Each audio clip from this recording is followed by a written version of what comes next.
হযরত আবু বকর বলেন, আমি আবু বকরের কাছে সবচেয়ে পছন্দের আমল হলো আন-নাজরু ইলা ওয়াজহি রাসূলিল্লাহ, আল্লাহর রাসূলের চেহারা তাকায় দেখা, এটা আমার আমল।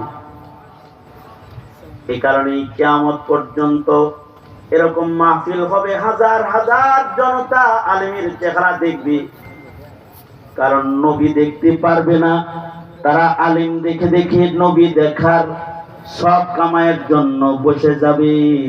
আর আল্লাহ কি বলবে, আল্লাহ আলেম পাই নাই, নায়েবে নবী পাইছি, নবী পাই নাই, নায়েবে নবী পাইছি।